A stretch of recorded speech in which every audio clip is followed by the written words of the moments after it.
bedside lamps and the bedside tables, now they're standard. Right. You have to have those. Right. I mean, we're going here in this particular B&B for a 4 or 5 star rating, yes, Georgie, yes. which is really special.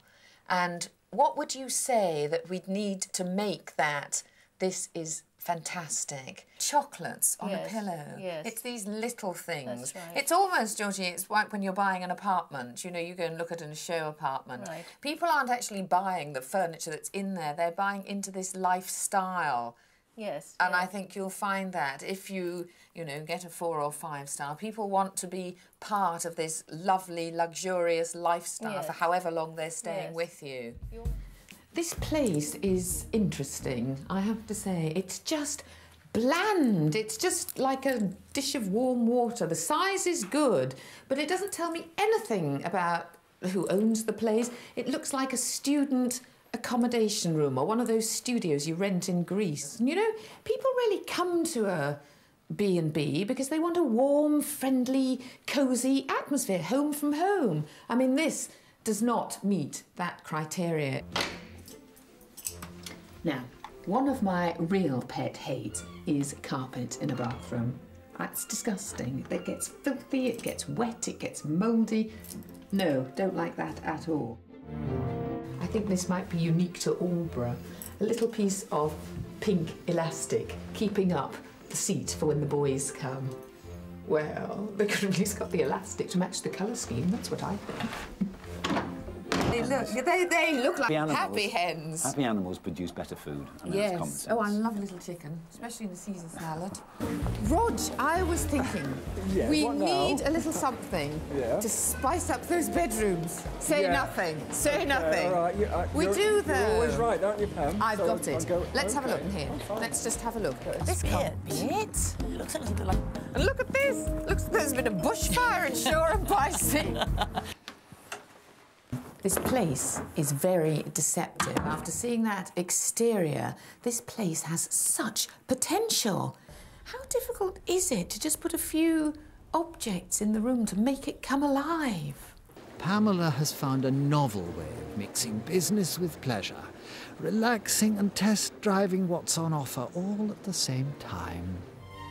Do you know, Elaine, what I love about B&Bs? It's that personal touch. It's the part of the owner that's in the place that they wouldn't get at a hotel. And that breakfast was absolutely amazing. Thank you. There was so much of you, you know, on that breakfast table. Now, Elaine Gill can bring that into the guest rooms as well. I think you're really onto a winner, Elaine. I think you'll get repeat bookings. I think people will want to come back. And most of all, they're going to remember you. And I could sit and talk all day to you on this bed. How about going to glamorise this B&B? But unfortunately, we've got stuff to do, haven't we? Do you know, I feel really guilty about what we did last night, leaving Barbara. What's that? We'd have been exhausted today had we stayed there, because neither of us would have slept. James, can I just ask you at this point, have you any idea of budget, you know, that you want to spend on making improvements? At the moment, we have a budget of about £1,500. Right, fine. Now, looking at it from your point of view, that's 60 full nights, 25 at night. Yeah. But, having said that, you know, if you spend this money, then the chances are you'll probably be able to put your prices up, which is a good thing. Do you know, maybe it's not such a problem I don't have a bedside lamp. I can read through these curtains. Gosh, they're thin. Now, call me old-fashioned, but we have no doorknob. Interesting little feature. She's back on the landing with that critical designer's eye. Do you know, there's just no style here. I think style came in the front door and left by the same exit. The colour, there's no colour. This is all right, but it all needs lifting. Dead flower pictures, these look as though they've been cremated. No good. The whole clutter needs clearing, brightening up, lightening up, and then we may be getting somewhere. Lovely red rose. You're going to buy me one, Jack? No. Oh, thanks. Lovely. Buy my own, Jack. Well, Jill, this is the star here. Jack, you were so right. That painting looks fantastic, and the flowers and the decluttered. What do you think? If I didn't live here, then I'll probably come to stay here now. I think you get the job, Jack. Designer of the year.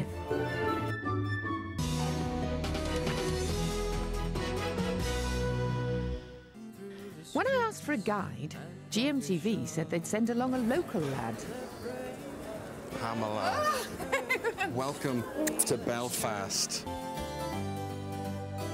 In its heyday, Pamela, Belfast Shipyard was famous as the place where Titanic was built. Have you got the penthouse there, Eamon? I bet Oh, you have. Something much more humble.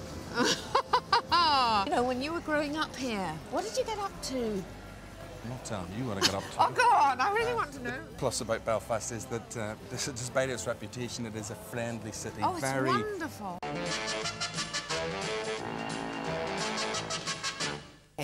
And this is coming into, well, it's like James Bond's bedroom, a real pulling pad. But bear in mind, it's a family that live here. Look at this. I mean, they've got this on the bed. God, I'd have it as a coat. Rather like it myself. Lovely. This is so Rapunzel, and this is the tower that I have always wanted to be rescued from. I love this bathroom. The use of the natural brick does an awful lot, especially with this incredible natural light and windows that actually open in a bathroom. Here you've got the modern style bar. Not keen on this, bit of plastic at the bar. Could have been enamel, 1.2 million, could have spent a bit more. Love this contraption. I'm in the oh no, I think it's a shower head. Sorry, I thought it was a microphone. Because I actually think this house is a family house. I think it's a couple that perhaps want to move out of the centre of London and into a place where there's a play area for the children, they can get away from it, plus think of the adventures they'd have in a tower.